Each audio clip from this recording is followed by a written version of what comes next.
Greetings and welcome back to Room 303 and Freshman English. We turn now in our study of novels to Robert Newton Peck's A Day No Pigs Would Die. Now we're looking at a number of titles here, and this will be our next one, first published in 1972. Hey, put this in your notes right away. This is one of the important first adolescent fiction novels. I mean, we have a genre today that we know of as adolescent fiction. In the early 70s, we did not have that kind of designator until this novel. This novel was actually the first in many ways of its kind. And then, of course, thousands, and we could say tens of thousands, of novels would follow in this genre that, in fact, would qualify as adolescent fiction. Well, what was it that we have here? A semi-autobiographic novel, a coming-of-age novel. Put this in your notes. We call this a Bildungsroman. It's a German word which ostensibly means a story about a young person coming of age. All right? That is to say, going through all kinds of trials, all kinds of challenges to become something other than a child. Usually in these Bildungsroman stories, they are males, but not always. For those of you, for example, who follow The Hunger Games, The Hunger Games is a classic example of the Bildungsroman novel. That is to say, a young person who is developing into some kind of hero or heroine, in the case, of course, of The Hunger Games. Think about the ways in which, for example, Homer's Odyssey tells the story not only of Odysseus, but as well of a young man named Telemachus, who has to kind of overcome any number of challenges. This is one of the classic exemplars in the classic tradition of the Bildungsroman, Telemachus himself, right? Here we have a 12-year-old boy, which is going to mature into adolescence and then into a young adulthood, all right? Set in rural Vermont, where Peck himself grew up, product of a poor family. Now, Peck does have an interesting life. Born February 17, 1928, living in rural Vermont. He ended up for a time serving in the Second World War as a machine gunner, and then came back to try to figure out what it was he was going to do. Started a law degree, didn't finish the law degree, became an advertising scriptwriter. He did make this observation, quote, "The brutal truths of farm life survival are quite beautiful," end quote. Now, we're going to see some of that evidenced in this classic little novella. I call it a novella because it's hardly long enough to qualify as a novel.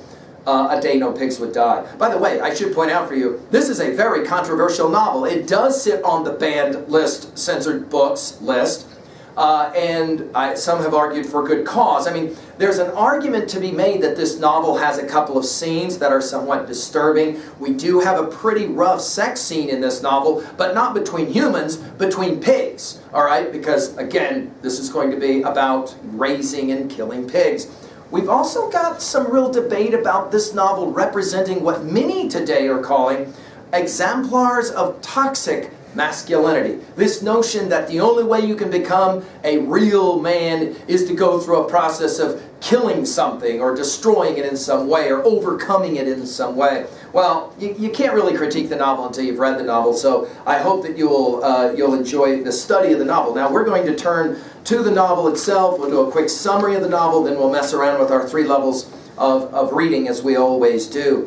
The opening pages of the novel, the opening lines of the novel opens this way. Great opening line. I mean, I had students, freshmen, who will say, this was the first novel I actually read in its entirety, and it was a lot because of the very opening lines. It starts this way. I should have been in school that April day, but instead I was up on the ridge near the old spar mine above our farm, whipping the great trunk of a rock maple with a dead stick and hating Edward Thatcher. During recess, he pointed at my clothes and made sport of them. Instead of tying into them, I'd turn tail and run off, and when Miss Malcolm rang the bell to call us back inside, I was halfway home. Of course, we're in a different time, setting-wise, aren't we? We're in a time in American history when you went to a one-room schoolhouse, and of course, you rang the bell to bring everybody back in. Picking up a stone, I threw it into some bracken ferns, hurt as hard as I could. Someday, that was how hard I was going to light into Edward Thatcher and make him bleed like a stuck pig. I'd kick him from one end of Vermont to the other and sorry him good. I'd teach him not to make fun of Shaker ways. He'd never show his face in the town of learning ever again. No, sir. Point out for your notes right away. Notice the voice of this novel. You have a young boy speaking in the novel who will have the voice of other classic adolescents. We think of for example, Huck Finn, don't we? In that classic adolescent voice. Notice as well, number 2, we have class distinction going on here. He's at school, and boys make fun of him because he can't afford real clothes. And that makes him mad, so he runs away. Notice as well, this is the opening lines. We're going to talk about the notion of violence as well. And we're going to have some violence in this story. Well, he does cut school, and on his way home, the young boy, Robert, will discover one of the neighbor's cows, Apron, in the middle of giving birth to a calf. And this is a mind-blowing scene, especially for readers that are unprepared for it, because after trying and failing to pull the calf out several times, Robert succeeds by taking off his pants, tying one leg around the calf's head and the other around its neck. The calf comes out in a heap all over Robert. It's a pretty bloody mess, the description here. And its mother is still in trouble. Seeing that she's having trouble breathing, the cow is having trouble breathing, Robert will shove his hand way down the cow's throat and discovers a goiter there, a mass, and he tries to pull it out. Of course, the cow, right, is pretty upset, will bite him and drag him all over the place, all right, obviously tearing up his arm in the process. This is the opening scene of this novel. And it obviously invites the reader to ask, what in heaven's name am I reading here? And obviously, what kind of culture are we looking at here? It's a different time in American history, no question. Robert's going to pass out. He wakes up. Now we'll have Mr. Tanner, one of the important characters of the novel. The neighbor whose calf he just helped, he's carrying him into the house. Robert's mom, Lucy, his father, Haven, and Aunt Carrie tend to his wounds and promise to right whatever trouble that Robert has caused. The assumption is he's done something bad. He's a young boy and he's getting in trouble all the time. Mrs. Peck will then sew up Robert's arm. We don't go to hospitals in this novel, right? People conduct that kind of work on their own. And then we'll tuck him into bed. Robert tries to explain what happened. That is to say, I didn't do anything wrong. I was actually trying to help out. The next day, Haven comes up to Robert's room and gives him a winter apple, some gum, a whistle, in other words, rewarding him. And though Haven scolds his son for skipping school, he is clearly proud of his son's heroism and, of course, obviously helping the calving process. Robert is bedridden for most of the week. Finally, he comes downstairs for breakfast on Saturday morning, and immediately his dad puts him right back to work. In other words, in this novel, a 12-year-old is treated like an adult on the farm. In other words, you go to work, right? No matter if your arm's all shredded. And while they're out mending a fence, Benjamin Tanner does come by. It turns out, by the way, that Apron had 2 calves, not just one. And Benjamin will thank Robert, and he will give Robert a baby pig for his trouble. So this is the beginning of the novel, okay? And it obviously is going to be a pivotal moment. For those of you that loved E.B. White's Charlotte's Web as a child, this is, of course, going to play a similar kind of game where the gift that's given for doing what he did is to get a pig, a small baby pig. He'll name the pig immediately Pinkie, and the two of them will become best of pals, which is already going to set us up for what has to happen to Pinkie later in the novel, right? Robert soon learns that owning a pig, though, is no easy project. Haven explains, the father explains, they're going to have to build Pinkie a home, keep him away from the other animals. After dinner, they go out next to the barn. They find a place where they can do this. They got to make sure that Pinkie won't bother the other animals. We're on a farm here. Robert and Haven will set up a way to do that. And then we move on in the story. School will finally end. Robert runs home to Pinkie. When he gets there, Mrs. Peck is waiting for him. Okay, so we're going to have this really funny scene that will look a whole lot like Tom Sawyer, another novel that we'll read as freshmen. In he comes, and because Robert's Aunt Maddie is over for a visit, and Robert will greet her. He shows his mom, Aunt Carrie, and then Aunt Maddie his report card, right? The only one of them that could read, though, is Aunt Maddie, right? And so you can see the irony. He wants to show his mom the report card. Of course, she can't read it, so she doesn't know. He's got all A's except for a D in English, and that's going to lead to some conversation. Right away, Aunt Maddie will decide it's time to tutor Robert, so she's going to drag him into a room. She's going to try and teach him his first English lesson. And she determines that the problem for young Robert is he can't diagram sentences, and so she will try and do it. And of course, he doesn't have any idea what's going on, so she'll do it for him. Ultimately, she gives up on this project. After chores that day, Robert and Pinkie go for a walk along the ridge between their properties and the Tanners. They watch an eagle hunt, kill a rabbit, and take in the beauty of the sunset. This is a kind of an interesting moment because the recognition that the animal kingdom is a lot about death and killing and the like, right? Hunting. That night, Robert's sleeping. He's awakened by the sound of rain and voices downstairs. He eavesdrops, as young children will often do, and he learns that Mrs. Hillerman has come over in some distress over her husband. Now we got this bizarre scene, so check this one out. Haven will come in from the outside, calls Robert to get dressed and yoke up Samson to the wagon because they've got to go into town. Nothing's said between the two of them, however, but Haven grabs his shotgun, which right away tells the young Robert something may be up, right, and a lantern. They head into the town of Learning in Vermont. They reach the town, they go to a churchyard, and they discover Mr. Hillman, and he's digging up a grave. So, I mean, you got some interesting kinds of stuff going on here. Digging up a grave? What grave? Well, it's the grave of a baby that was a product of a love affair that he had once, right, with Mr. Peck's kin, so that he can expose his sin to the rest of the world. Mr. Haven sees that Hillman does not plan on desecrating the grave of his kin, and he helps Mr. Hillman to finish. So Haven's kind of an interesting guy as well, this father figure, right? With the coffin in their wagon, they head back to the Peck place for breakfast. An interesting, again, one more of these bizarre stories in a novel of a lot of little bizarre stories. Next part of the story. Sometime later, Robert's finishing up his chores. Haven comes in from home, from the slaughterhouse, because he kills pigs, and he tells Robert that the Tanners have invited him to travel with them to the Rutland Fair. Now, this is going to be the next major moment here of growing up. Big news, obviously, to Robert. He's been dreaming of taking Piggy to the fair so that he can win a blue ribbon, right? 2 days ago, Robert had helped out another neighbor, Mrs. Iris Bascom, move some flower pots, and when he was finished, she brought him some milk and some cookies, and over the cookies, Robert had mentioned that he would like to go to the Rutland Fair, and somehow this had gotten back to the Tanners, and so they're going to take him. The day of the fair finally arrives. This is the center of the novel now. Haven will drop Robert off at the Tanner's place and tell him, you know, mind your manners and all of that. The Tanners and Roberts will arrive at Rutland in no time because Mr. Tanner's got these powerful horses, these twin horses. They head for the stalls where the livestock is kept. The cattle showing is first. They yoke up Bibb and Bob, the two calves that Robert helped to birth, right? Then they head for the ring. When their names are called, Robert walks the oxen around the ring 3 times. The crowd cheers. When the show is over, Mrs. Tanner runs up, tells Robert that the children's pig judging will be happening in any minute. She minds the oxen while Robert and Mr. Tanner hurry back to get Piggy. After washing Piggy down, they race over to the judging area. They get there just in time. Piggy wins a ribbon, so that's important for the development, right, of the young boy.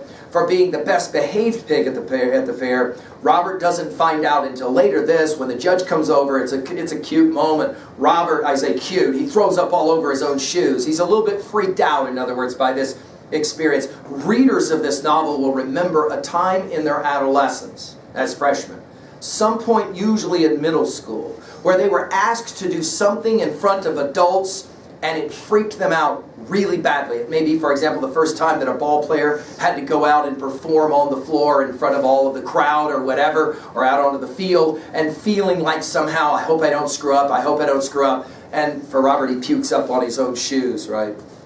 Robert gets home, he talks about the Rutland affair nonstop. His parents force him to go to bed. When you're young, you want to just talk, and of course parents have to put up with hearing it, right? In the night, next major moment of our story, and an uncomfortable story to come now. In the night, Robert will hear the noise, this commotion, out in the hen house, and he's too tired to find out what happens. In the morning, Mr. Peck reveals that last night a weasel got into the hen house and killed a chicken. This is a major deal if you're living on a farm, right? And Haven will then, the father will show him the captured weasel. They catch the weasel. And Robert suggests that they ask Ira Long, Mrs. Bascom's hired hand, if he wants to test his dog against it. Ira does, arrives later that afternoon. Robert asks, Haven explains that farmers weasel their dogs so that the dogs will know to protect the chickens if one ever gets, tries to get into the hen house. With no more questions, the dog and the weasel are thrown in a barrel. This is one of these scenes that most readers never forget about this novel, because into the barrel with the lid closed goes the dog and the weasel, and the sound that will then come out from under the lid is excruciating for the young boy as he hears this dog and this weasel going at it. Ira, during the fight, has to help Robert, in fact, hold the barrel upright because these two animals are going at it like crazy. When the lid comes off, a terrible cry will escape, and Robert sees the dog's pretty torn up. This weasel has torn this dog up pretty badly. Understanding its pain, the pain of another, Robert orders Ira to put a bullet in the dog before he does it himself. And though Ira objects, Haven backs his son up and then does the job himself, swearing never to weasel another dog as long as he lives. Our next movement in the story, Pinkie comes home from the fair. Mr. Peck immediately looks at her and gives Robert some bad news. So this is going to be the ending of our story. He was starting to believe that Pinkie might be barren, can't produce offspring, because she should have had her first heat by now. This upsets the young boy Robert, as you can imagine, because he had hoped that Pinkie would become a brood sow and therefore avoid ever being eaten, right? Later in the evening, Haven will give Robert more bad news. He believes that he, the father, has an affliction of some sort. The coming winter will probably be his last. This is the way the father then will tell the son, I'm about to die, son. It won't be long now. And he tells Robert, pretty soon I'm going to die. I'm going to get sick and I'm going to die. And you got to take over. You got to take over the farm. You got to be the man of the house.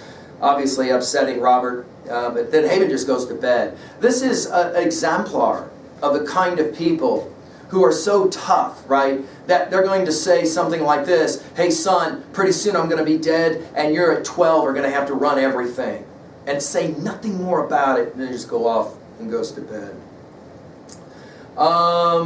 So the next day, while working, Robert runs into Mr. Tanner and explains the situation with Pinkie. Later that afternoon, Mr. Tanner brings his prize boar over to court with Pinkie and prove whether she is barren or not. You got a very disturbing scene here. You got the animals in foreplay, and then of course you've got Samson forcing himself on Pinkie, and this really is horrifying to Robert. I mean, he can't believe how violent this kind of act is. Mr. Tanner will explain this is just the way that it is at first. He elaborates on the glory of animal husbandry and how Pinkie could be the Peck's road to financial stability, obviously, if you can find a way to get a lot of pigs from Pinkie.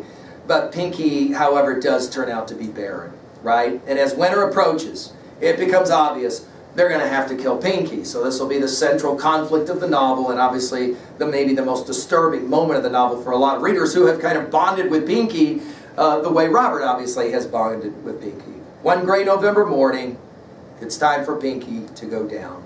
They head to the tack room. Robert will give Pinkie one last hug before Haven, his father, will knock him out and kill him, or kill her. And Robert, at that moment, hates his father, right? Because his father is doing this thing to this pig, right, that he loves. But when they're finished, Robert sees that his father's heart is also broken. In an interesting moment, several things happen. Robert forgives his daddy. He kisses his father's hand. The hands of his dad are described as being these really gnarled, hardened hands, because obviously the man's worked all his life, right? And for the first time, he sees his father cry. It's the only time he ever sees his father cry. And it's a pivotal moment for a young boy to see his father so emotionally tied to the thing that he has to do. Obviously, already we're getting to some of the major messages of this novel. Sometimes to be a man, you got to do things that you don't enjoy doing. We would say to be a mature human, male or female, right? The final movement of the novel. Haven will die in his sleep in May of the next year, after some illness that has already taught Robert what it means to have to run the show. Robert finds him lying peacefully in the barn and tells him there's no need for him to get up. You can understand the title of the novel, A Day No Pigs Would Die, because his father does slaughter pigs for a living, meaning now no pigs will die on the day that they have to bury him. They finish, Robert actually finishes chores, and then he'll tell Mrs. Peck and Aunt Carrie what happened and what they have to do. Robert basically takes over at that point. He goes to town, makes arrangements with the county coroner for the funeral. The service is short, it's beautiful. Many more people come out for this funeral than Robert had expected or invited.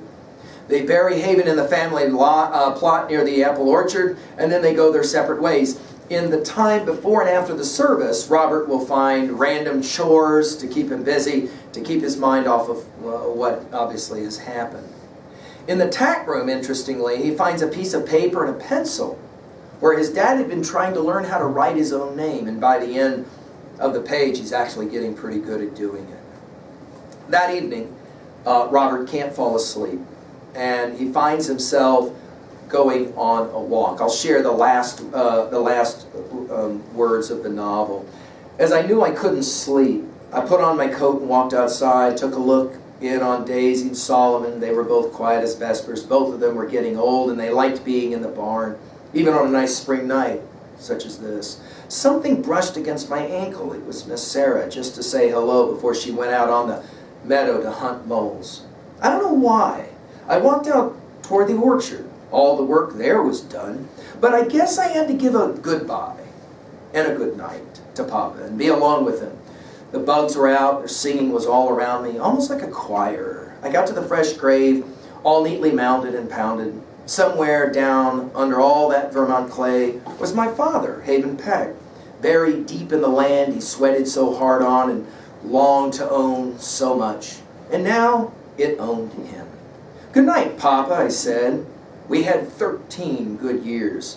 That was all I could say, so I just turned and walked away from a patch of grassless land. And that's how the novel ends, with the passing of the father and the realization that now at 13, this young boy has got to run the show. He will now step up to continue his father's work. But of course, on this day of all days, no pigs will die, because obviously Haven is dead.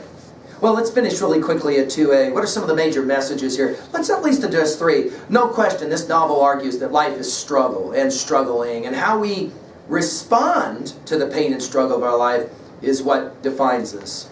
Another major message here is that growing up is hard. There's so much to learn, and there seems to be very, very little time to learn it. And finally, another major message here is that sometimes we only